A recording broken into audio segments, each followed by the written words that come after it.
Hola, ¿qué tal nuevamente? Soy Mario Tobar y les agradezco su atención a esta segunda sesión del ciclo de conferencias sobre superhéroes de carne y hueso. Vamos a iniciar hablando de un ruso. Esta persona se llamaba Vasily Arkhipov. Su apellido se escribe Arkhipov.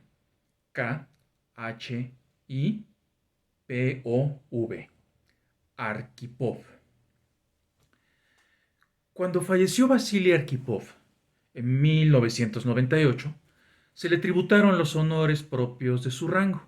Él falleció siendo vicealmirante de la flota rusa y antes había dirigido la academia naval más prestigiosa también de Rusia, antes de la Unión Soviética. Sin embargo, nada más fue ese homenaje y pareciera que ya no iba a haber ningún tema adicional con el propio Arkhipov. 2 años después, cuando se empiezan a desclasificar los archivos de la ya extinta Unión Soviética, su hija y su nieta son asediadas por los periodistas. Y ellas se sorprenden porque lo que dicen es, bueno, mi padre, mi abuelo, nos había comentado algunas anécdotas de su vida en el mar, pero no sabemos que había llegado a ser alguien tan importante. Bueno, tan importante fue que no una, sino dos películas de Hollywood, ambas con actores famosos, giran alrededor de lo que hizo. En un caso, él en lo específico, y en otro caso, en lo que ayudó a hacer. Pero empecemos narrando que Vasily Arkhipov nació en una familia agrícola cercana a Moscú. Por azares de la Segunda Guerra Mundial, lo destacaron, le ordenaron que formara parte de la tripulación de un barco. Le encantó el mar y empezó a escalar posiciones. El resultado es que formó parte del selecto grupo de oficiales, de las personas comando, dentro de la tripulación del primer submarino de propulsión nuclear soviética, que aparte iba a ser el primero que lanzara un misil balístico. Es decir, un misil balístico es aquel que tiene una trayectoria definida y que una vez lanzado no se puede variar la trayectoria. Los primeros misiles alcanzaban algunas decenas de kilómetros. Los actuales alcanzan miles de kilómetros. Ese submarino fue construido ex profeso para que, propulsado por energía nuclear, tuviese esa capacidad de ataque. Y fue construido a la soviética, con una planeación deficiente, con una premura para obtener ese resultado y sin importar el coste humano que implicara. El resultado es que la nomenclatura oficial de ese submarino era el de K-19 y sus tripulantes y los que participaron en su construcción lo bautizaron con el nombre macabro de el submarino hacedor de viudas, por todos los accidentes, todos los fallecimientos que implicó su construcción y lo que posteriormente se generó. Se termina el submarino, se lanza al mar, ya cercano de los hielos del Polo Norte, cumple con su misión de emerger de entre el hielo, lanzar ese misil y regresar. En ese regreso se sobrecalienta el reactor, un reactor nuclear. Empieza a subir de tal modo la temperatura que temen que en un momento dado se pueda fundir el reactor y explotar. 9 voluntarios, las crónicas registran que sí eran voluntarios, se prestaron a entrar a la cámara donde estaba el reactor, una cámara con una radioactividad tremenda, para lograr obtener una fuente alterna para enfriar el reactor, que agua corriera alrededor del reactor, haciendo n número de arreglos, soldaduras, etcétera, y evitar ese desastre. Lo lograron. Ninguno de los 9 sobrevivió más de 2 semanas por la radiación que recibieron. Y todo el submarino era un ente radioactivo. Ujú. Sin embargo, la gran ventaja, ¿sí?, es que lograron evitar que el reactor como tal se fundiera. Si ese reactor se hubiera fundido, en primer lugar el submarino se hunde. Y un desastre como el de Chernóbil hubiera sido algo inclusive menor a lo que hubiera pasado con este submarino. Porque Chernóbil, lo que ahora implicó es lo que le llaman un sarcófago. Toda la planta de Chernóbil está encapsulada. ¿Cómo encapsulan un submarino en el fondo del océano veintitantos años antes de lo de Chernóbil? Es decir, con una tecnología que pues, todavía le faltaba un buen tramo para desarrollarse. Hubiera sido un desastre marítimo con radioactividad viajando por las corrientes submarinas. Y dentro de la tripulación que tomó las decisiones, que ordenó que se hicieran las actividades necesarias para evitar ese desastre, estaba Arkhipov. Bueno, eso ya per se es algo loable. Pero vámonos a su segunda proeza. Al año siguiente, esto del K-19 pasó en 1961. De hecho, así se llama la película, K-19. En 1962, el año siguiente, Arkhipov fue nombrado comandante de una flota de 4 submarinos que tenía una misión y una sola orden, así muy escueta. La misión, patrullar las aguas cercanas a Cuba. La orden, si los atacan, ustedes contraataquen. Ya no se preguntaban ellos, bueno, ¿y por qué nos van a atacar si estamos en tiempo de paz? Pero bueno, se lanzaron de las aguas gélidas de los mares de Rusia, del entonces Unión Soviética, a las aguas cálidas del Caribe. Los submarinos no estaban diseñados para ese tipo de aguas. Se descompuso su sistema de ventilación. La temperatura en el interior de esa inmensa lata de metal era de más de 40 grados. Y además, lo que respiraban en muchos casos los tripulantes era dióxido de carbono, porque precisamente la ventilación se había descompuesto. Lo que no sabían, una vez que llegaron a patrullar la zona cercana a Cuba, era dos cosas. La mayoría de los tripulantes no sabía que cada submarino traía un torpedo con cabeza nuclear. Es decir, traía una bomba atómica en la punta del torpedo. ¿Sí? Y lo que no sabía nadie de ellos es que mientras ellos estaban navegando, se desencadenó la llamada crisis de los misiles. Crisis que implica que la Unión Soviética intentó meter subrepticiamente misiles a Cuba, instalar sus plataformas operadas por personal soviético para apuntar a territorio estadounidense, de tal manera que desde Cuba se podían lanzar misiles que alcanzaran por lo menos toda la costa este. Podían alcanzar Nueva York, Washington, Boston, etc. Y esos misiles podrían ser dotados de carga convencional, es decir, de explosivos entre comillas normales. Pero no era la idea. La idea era equiparlos con armas nucleares, por lo que pudiese ofrecerse. Kennedy, sabedor de esto, ordena una cuarentena. Es un término elegante para decir un bloqueo naval, para que todo barco soviético sea detenido y regresado a la Unión Soviética y ya no haya más embarcaciones que descarguen el material para poner los misiles a punto hacia los Estados Unidos.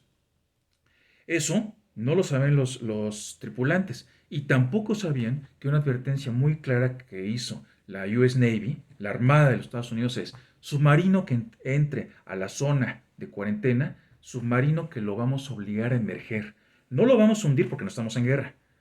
Lo vamos a obligar a emerger. ¿Cómo? Lanzándole cargas de profundidad de salva.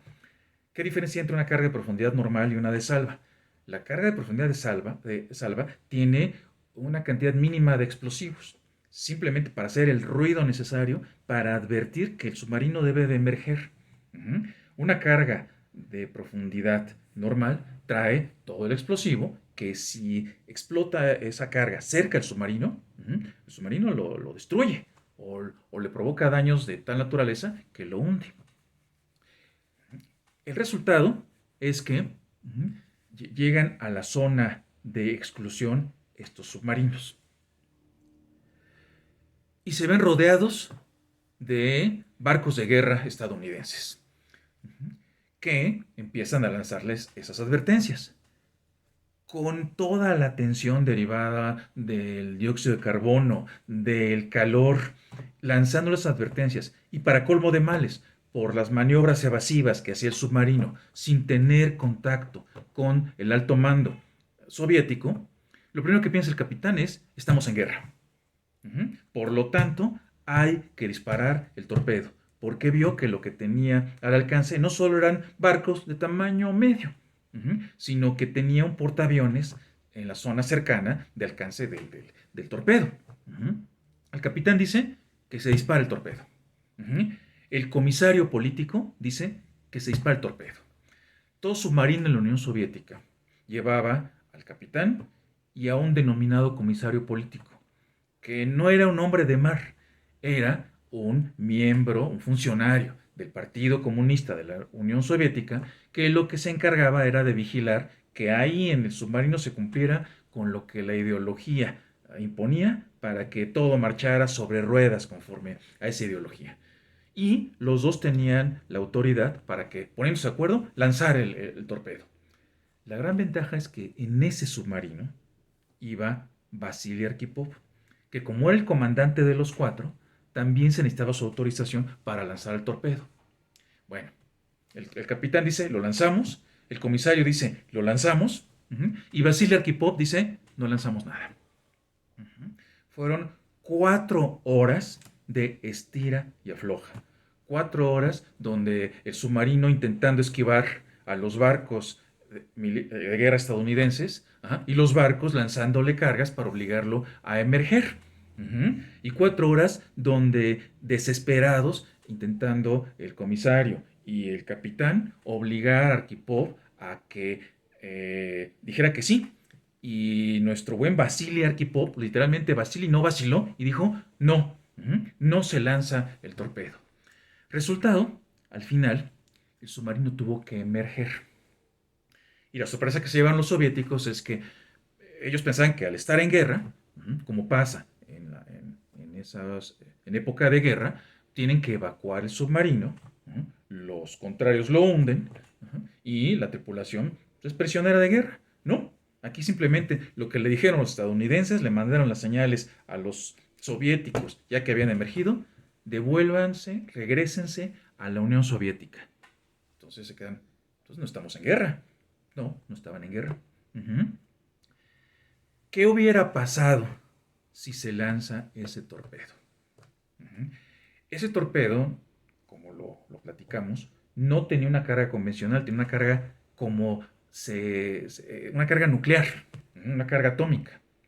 El resultado es que no hubiera hundido un barco, hubiera volatilizado los barcos que estaban en la zona, portaaviones incluido, con la pérdida de miles de vidas de integrantes de las Fuerzas Armadas estadounidenses. Y eso hubiera sido en todos los escenarios un acto de guerra.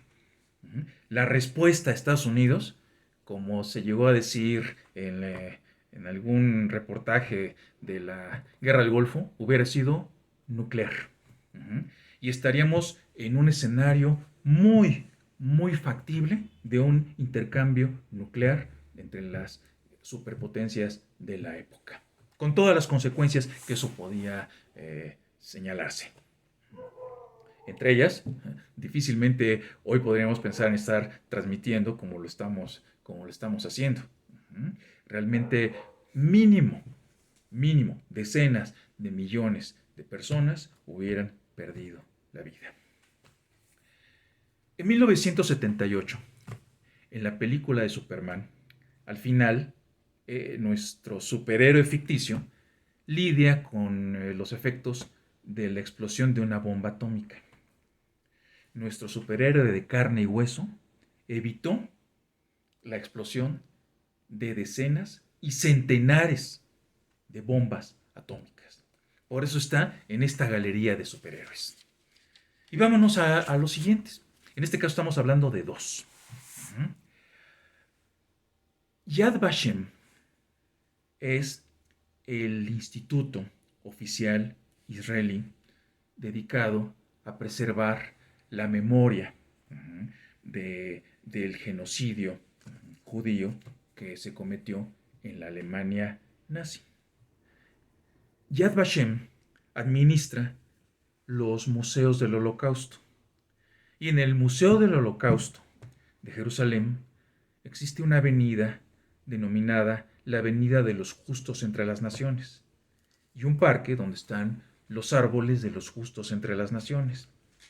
Para estos efectos, justos entre las naciones son aquellas personas que sin ser judíos ayudaron desinteresadamente, sin buscar recompensa monetaria, en fin, a judíos, poniendo en peligro su propio, desde prestigio hasta la vida de su familia y la suya propia. En esta parte se encuentra, en primer lugar, una placa con un árbol, ¿sí?, con el nombre de Albert Batel. Y además una inscripción en el muro de los justos entre las naciones con el nombre de Max Liedtke. Liedtke se escribe Liedtke. Liedtke. Max Liedtke tiene el récord de que es la persona reconocida en ese muro con el mayor rango dentro del ejército alemán. Y Albert Batel tiene dos distinciones dentro de esas placas que están en los árboles. No solo fue un oficial del ejército alemán, sino que fue un miembro activo del partido nazi. Bueno, ¿qué hizo este par? Los dos estaban acantonados en Polonia, la Polonia ya ocupada por los alemanes en la Segunda Guerra Mundial, y estaban en una zona que incluía también a un gueto. Un gueto es una zona donde los nazis concentraron a los judíos, levantaron muros, literalmente ahí los apiñaron, los hacinaron, para tenerlos ahí controlados, ¿sí?, en condiciones infrahumanas de higiene, de movimiento, de alimentación, etc. Y donde solo se les permitía salir en determinadas circunstancias, por ejemplo, con permisos específicos para ir a trabajar, en fin. Lo que seguía de ahí eran los campos de concentración, y de ahí lo que seguía eran los campos de la muerte, los campos de exterminio. Batel recibe la noticia de uno de los habitantes del gueto de que el gueto iba a ser desocupado por la SS. La SS eran las tropas encargadas de hacer ese tipo de trabajo, de oprimir a los judíos y de llegar incluso hasta el extremo de administrar los campos de exterminio. Entonces, Batel consulta con su superior, con Liedtke, y le dice, hay que sacar a los judíos porque los van a matar. O sea, si se los llevan a un campo de concentración, lo que sigue ya es la muerte. Liedtke lo piensa y entre broma y veras dice, bueno, lo peor que nos puede pasar es que nos maten. Y acepta que Batel, con las tropas a su cargo, se plante bloqueando el puente que era el único acceso al gueto al momento en que llega la SS. Al principio la SS se queda estupefacta. Los soldados de la SS, acostumbrados a ser los amos en todos los territorios que ocuparon los nazis, nadie se les ponía enfrente. Le reclaman a Batel, le dice que se quite, y Batel, con sangre fría y bueno, con algo más, dice, de aquí no me muevo. Y no se movió. Tan sorprendidos quedaron los de la SS que se dieron la vuelta a consultar con sus superiores y ver y pues, allegarse de más tropas para, en su caso, enfrentarse con las tropas del ejército alemán. Esas horas fueron vitales. Batel consigue transporte y saca a 240 judíos del gueto y los esconde en los cuarteles del ejército alemán, declarándolo zona segura, custodiados por las tropas alemanas. Y por eso los logra salvar, ya que los restantes judíos del gueto efectivamente son trasladados a un campo de concentración y de ahí a un campo de exterminio.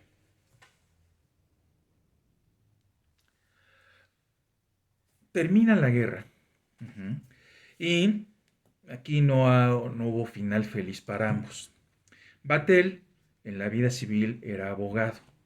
Primero fue tomado como prisionero de guerra por los soviéticos y cuando fue liberado, como tenía el registro de que había sido miembro del partido nazi, le prohíben ejercer su profesión de abogado.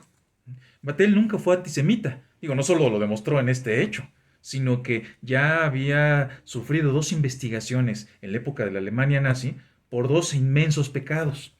¿Cuáles habían sido estos? Uno, haberle prestado dinero a una persona conocida, a un amigo suyo judío. Y la segunda, y así lo dice el informe, haber saludado demasiado efusivamente a un antiguo profesor que era también judío. Él lo único que pensaba era que Hitler iba a lograr una Alemania fuerte, ¿no? Y por eso se inscribió al partido nazi. Pero a la hora de apoyar a los judíos, vaya que él lo hizo.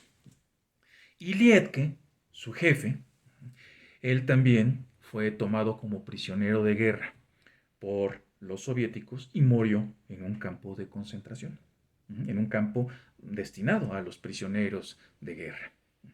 Ninguno de los dos vio reconocida en vida su obra, sino hasta 20 años después de los hechos que la suscitaron. Hay un dicho, un proverbio israelí, de que quien salva una vida, salva al mundo. Ellos salvaron 240 vidas y por eso forman parte de esta galería de nuestros superhéroes. En la próxima sesión vamos a hablar del hombre que literalmente nació en pañales de seda y que fue uno de los factores que logró la abolición de la esclavitud. Y hablaremos de otros casos más. Les agradezco mucho su atención. Soy Mario Tobar. Nos vemos en la próxima sesión.